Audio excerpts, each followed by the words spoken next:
The following is a local resident producer's program. The program content is the sole responsibility of the producer and does not necessarily reflect the views or policies of Oshkosh Media, the City of Oshkosh, or your video service provider.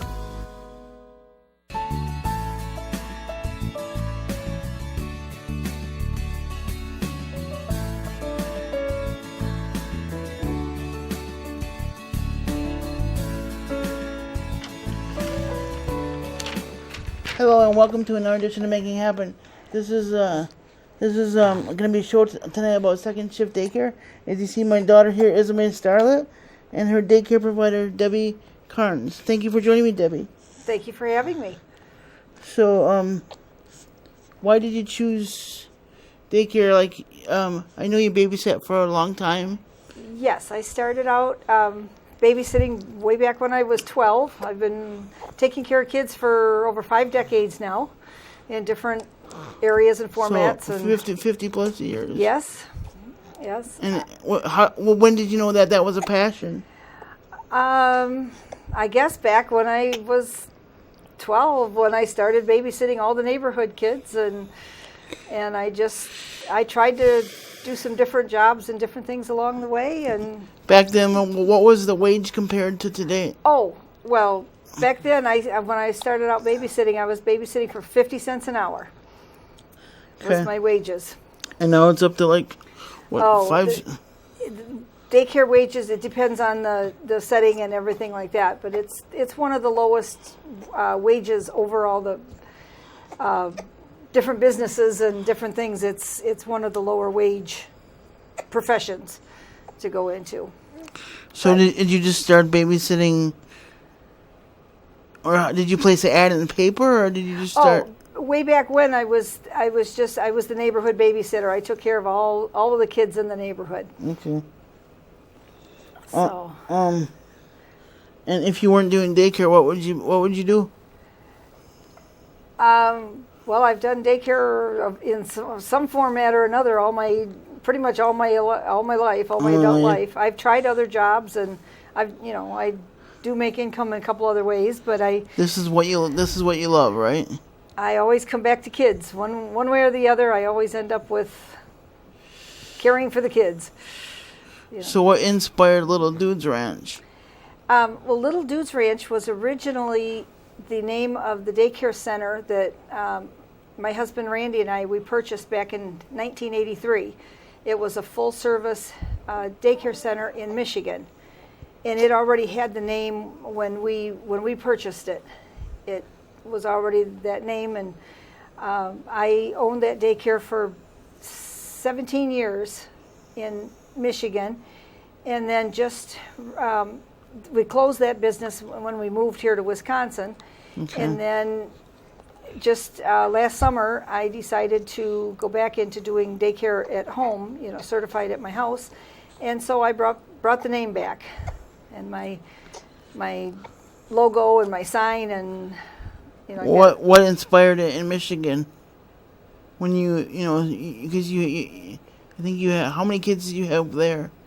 Well, I started out soon after I got married. I started out with a home daycare licensed for up to 6 children, and then very quickly after that, I had the opportunity to purchase the daycare center, which that was licensed for up to 52 children, and I had a staff of 13 people.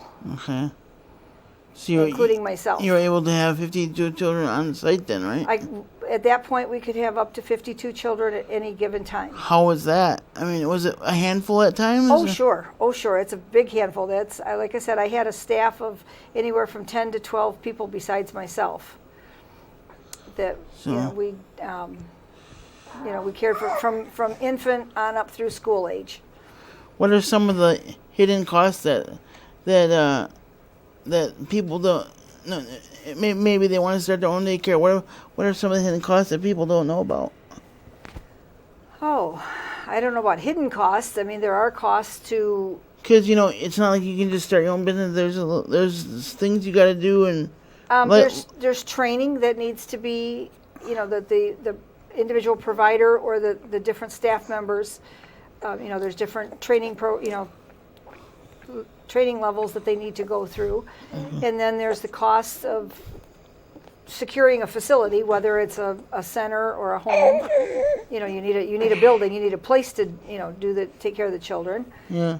And then cost of I'm gonna pass her off to you. For a okay, minute. I'll take it. Come here, sweetheart.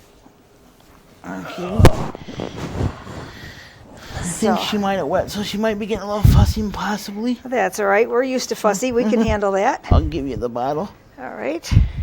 So, what kind of ages have you dealt with it ever since being in Michigan? You said you've dealt with all kinds, huh? All ages from newborn on up. The center, they usually start at 6 weeks. Of course, I've dealt with newborns and like that, with my own children and everything, and up through school age, through elementary age and so forth. Now, I know we talked about the licensing and stuff, but what kind of stuff does the state require?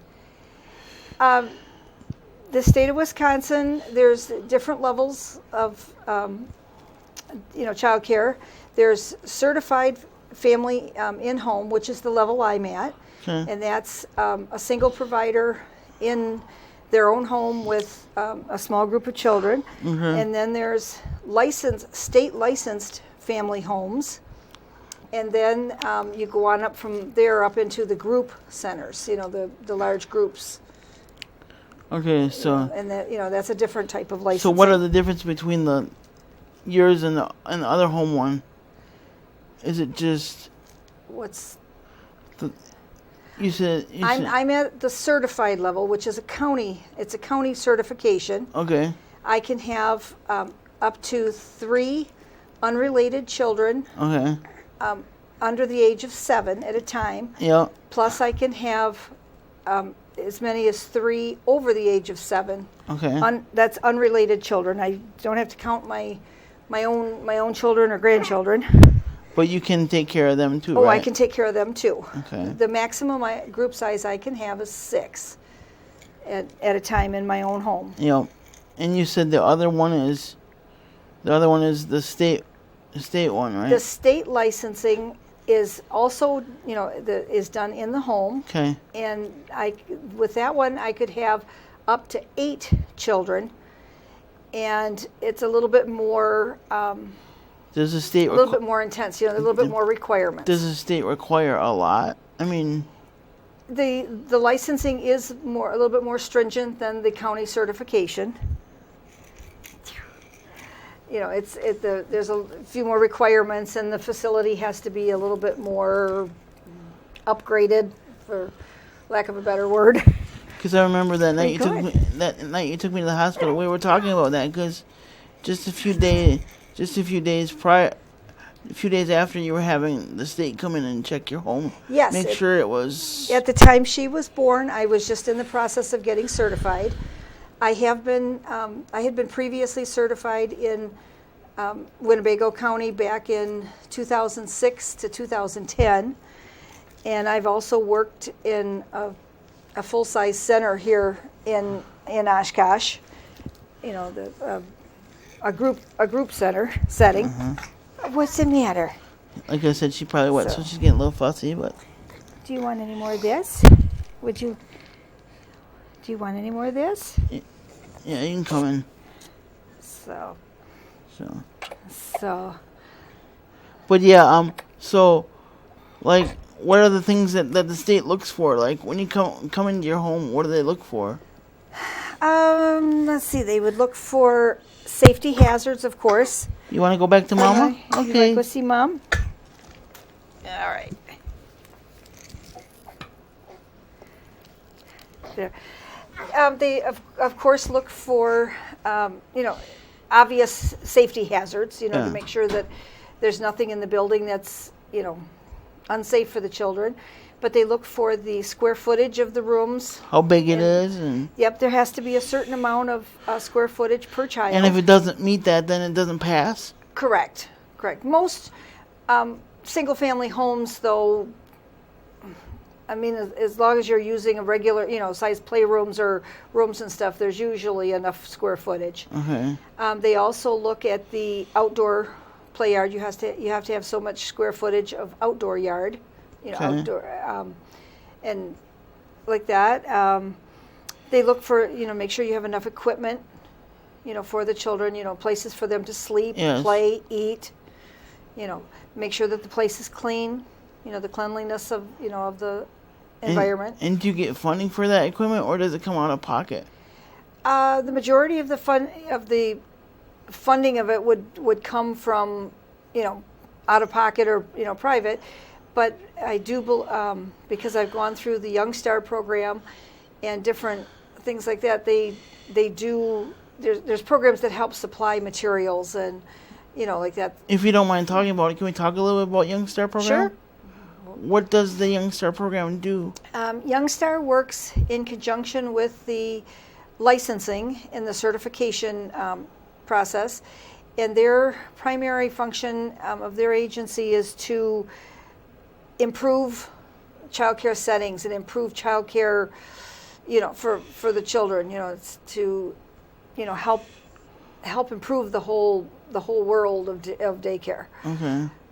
And providers can choose to participate with them or not. It's not mandatory, but it's, definitely has benefits. So it's a good tool that the city offers. Absolutely. It's absolutely a good tool for them to come in. And they give, micro grants each year to help towards some of the larger products and, the equipment and Do toys they and help so out forth. with healthy snacks or food or? That's not, the food program is not through Youngster. There's a separate food programs that exist, and I do participate in one of the local ones. There's several different local branches that we can go through, and they help as long as I'm providing. Is there one particular that you like to go through? The one I'm going through right now is called Horizon, I believe is the name, but there's several different ones that we could choose from, and I chose one that's based as locally as possible. Okay. And they come in and they actually help, with funding to provide healthy snacks, and they provide training and information and ideas and different things like that. Okay. So, and I do participate in that as well. So that's kind of government funded then. I believe so. I'm not sure exactly how they're funding. Okay. It's a government program of some sort. And then are there other programs out there that you take advantage of? Pretty much right now, that's the main ones I'm with is the food program, the child and adult food services, and then the Youngster. I know right now you're not looking at expanding because you got your hands full and. I have the possibility of expansion right now. I'm comfortable with the level I have. I have 3 regular children, and I have 2 or 3 others that are. We have some come and pictures go. here. Oh, yeah. Oh yes, that's my main playroom and my 3 that I have right now. That's my main playroom. Now, can we go back to that previous picture for a second? Now, Rachel said that's a walker. How can she walk in that? It's actually wheels on the bottom, Okay. and she has just yesterday she does move it. Are She you only goes surprised that backwards. she's doing that or not really? No, not really. At her age, all she can do is go backwards, and it's kind of a random. She pushes with her feet and she goes backwards. Mm-hmm. But And no, this is the big. this is my main playroom, Okay. which is actually the living room of the house, Okay. and like that. So Yeah. What do you think makes a good daycare provider? Because there are good ones and bad ones. they're absolutely good ones and bad ones, and what makes a good one is somebody who loves to be with kids, enjoys their company, is willing to be patient and loving and sharing, with them, helping them learn. If somebody's out there looking for a daycare but they don't know what to decide, what kind of research should they do? Okay. One of the main sources of research that available to the parents right now is called the Child Care Resource and Referral, also known as the CCR&R. Okay. And it's a local agency, and they're the ones that actually handle the licensing. One of the ladies at the CCR&R is the one who does the actual certification and licensing. And then it's a referral service. They help parents find daycare and find they're like that. Plus, they're the kind of the hub of all of our training. They offer training classes. They offer support groups. What kind of training classes? Child care providers, to be certified or licensed or so forth, you have to have training in SIDS, which is sudden infant death syndrome. That's why they can't shaken babies. That's why they can't sleep on their stomach. They gotta sleep on their back. Yep. Correct. Shaken baby syndrome. There's training on all different topics, everything from behavioral concerns and food and nutrition and the list is endless. It just goes on and on. And I've had a lot of training. I'm at the top of my training scale right now. The only thing I can go higher is to get a master's degree. Okay. In child care. Otherwise, is that something you would want to do yet? No, I'm not looking to go onto the masters. Okay. I don't. To me, there's no real benefit to it at this point. And I know that you said you like to do daycare, but why second shift daycare? Was there a need for it? There's definitely a need for second shift child care. And I did do a little bit of research for this interview tonight. Yeah. I called my licensing agent and asked her to, what's available and I just looked at Winnebago County. Not the whole state of Wisconsin or anything, but there's approximately 100 licensed or certified facilities in Winnebago County right at the moment. It's just kind of a snapshot of what's available right now. Yeah, but not second shift. Out of those, there's 100, and that includes programs like group daycare centers and hospital centers, and and the certified and everything.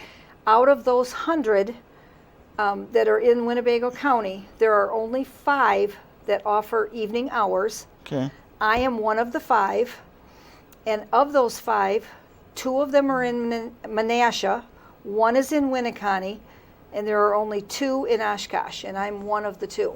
So, you know how they put everything on a rating system? Do they rate daycares as well? Oh, sure. The top daycare versus a bottom daycare. Oh, I'm sure there are. That way, parents can know, hey, I want to put my child in a really good daycare, and that's the way of. Okay, that if they're looking for simply the rating scales, that's something that Youngster, they have a star system. Okay. That 5-star is the best, the best of the best is at 5-star. Yeah. And the minimum certified when they start out, they would start out at a 2-star, and it can go up from there. You mean if somebody wanted to start their own daycare, they would start out at 2-star, right? As long as they've met all the certification things, they start out at a 2-star level. Okay. And then they can go up from there. They can earn, through different training and through implementing different programs and so forth, they can raise theirs. I don't have a star rating as yet because I'm still too new. I'm still in the first year. Even though you've been taking care of kids for... Correct. I mean, I'm in the process, so I have not been given an official rating. So I'm either at a 2 or a 3-star right at the moment. But it's not officially pronounced yet because I'm still too new. I'm in the process. What are some of the challenges of opening your own business? Well, financial. To have enough financial backing to get started would be a challenge, and getting through the training, that's necessary, and so forth. Yeah. So. What are some of the? Being a daycare provider, you got to be patient too. You can't. Yes, and that's a lot something. Of patient and love. Yes, and that's something. My patience is something that I've had to learn over time. I mean, I'm finding I'm much more patient now than I was when I first began, I mean, 40, 50 years not ago. everybody can be a daycare provider. No, because same way, not everybody can be a plumber, or not everybody can be a lawyer, or whatever. It takes the training and it takes the aptitude. That.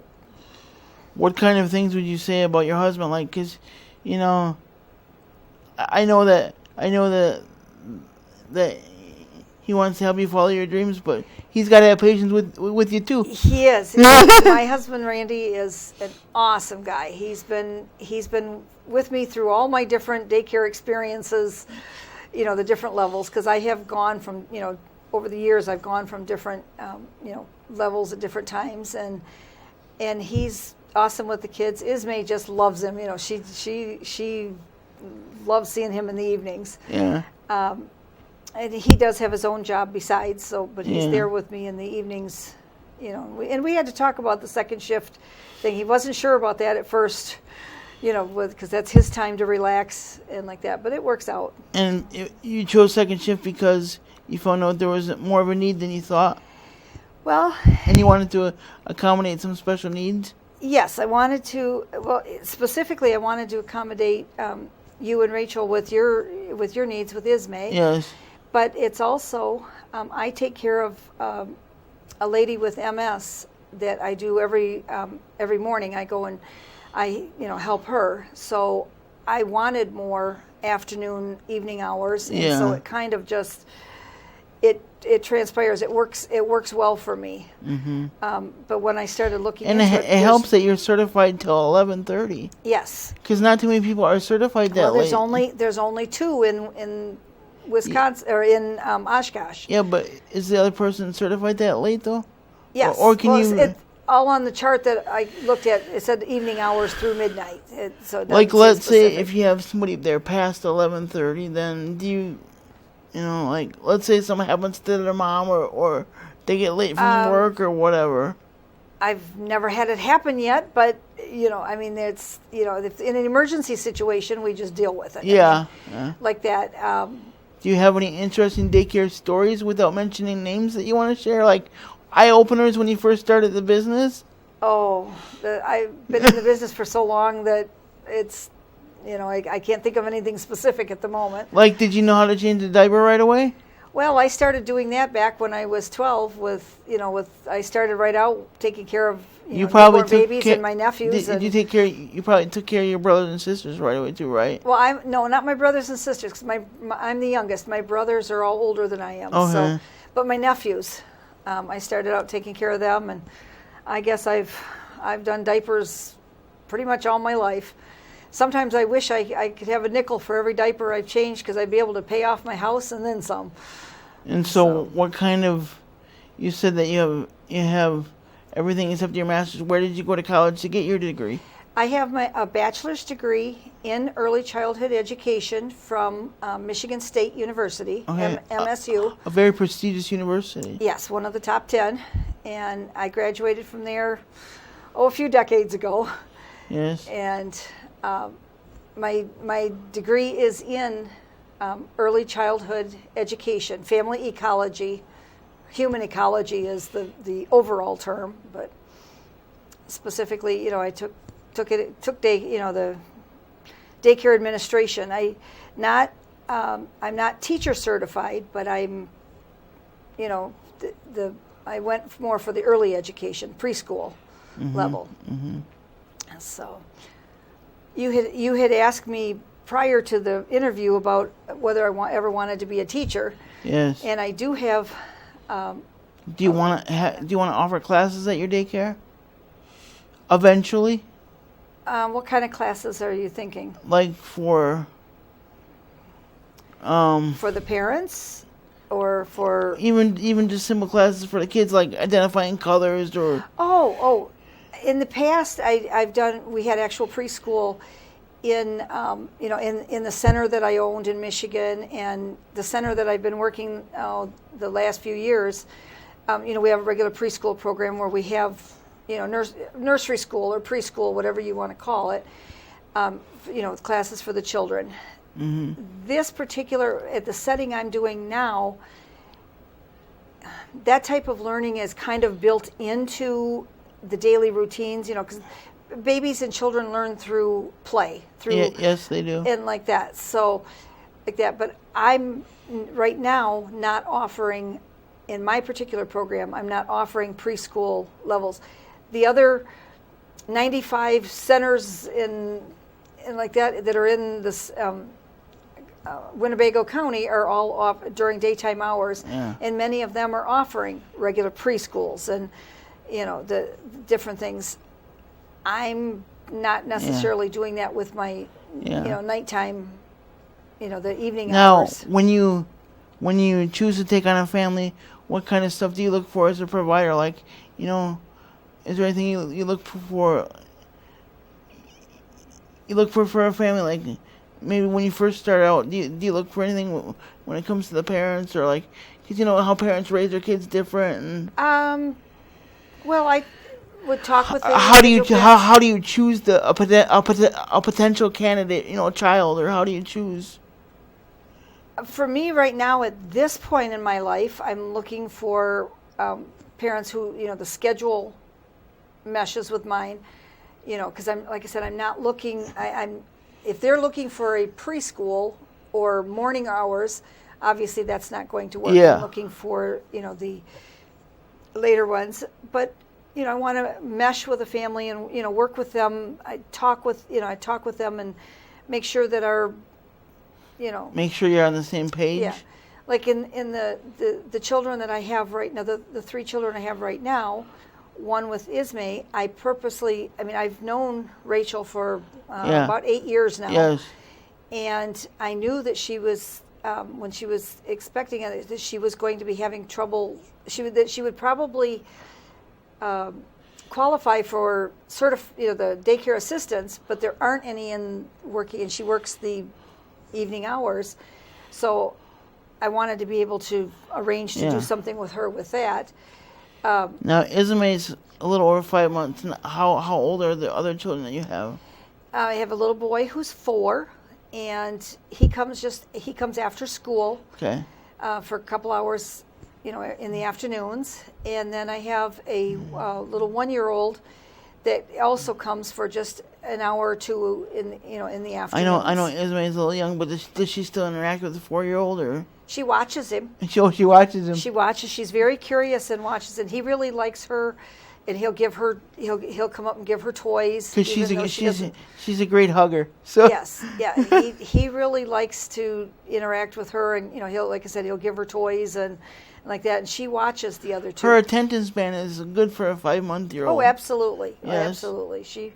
She's very busy watching. She likes to watch, and she does exactly what she's supposed to be doing at her age. Oh yeah. Now, so you said that you might be looking at expanding.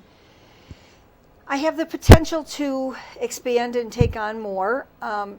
If I wanted to, I could step up to the next level. Okay. The licensed, where I could take up to 8 children. I personally, at this point, am not really looking to do that because I don't want more children than what I can handle right now. I want to just do, the few. But there is the potential that I could expand if I want to. If I did, I would hire on another person to work with me. With the minute or so we have remaining, what would you say to a potential parent that's fearful of, like, oh, gee, I don't know if I want to go with this daycare, but I want a good daycare? And I know we talked about this question earlier in the beginning, because, being a new parent can be scary. It is. And because you're shoving your child off to a stranger. If you don't know that provider, what can you do? Check through the referral service. Make sure that they're certified and licensed. You can check them out. You definitely don't want your child to get abused or be in the wrong situation. So. And you want to go in and actually observe at the place that you're looking at. Talk to the staff. Watch. Make sure that you're comfortable with an open. That's an open door policy that you can come and go as you choose, and so forth. All right. Well, thanks for joining me, Debbie. Thank you for having me. I enjoyed this. No problem. Again, this is Eric Caston for Making It Happen. Thank you, Oshkosh.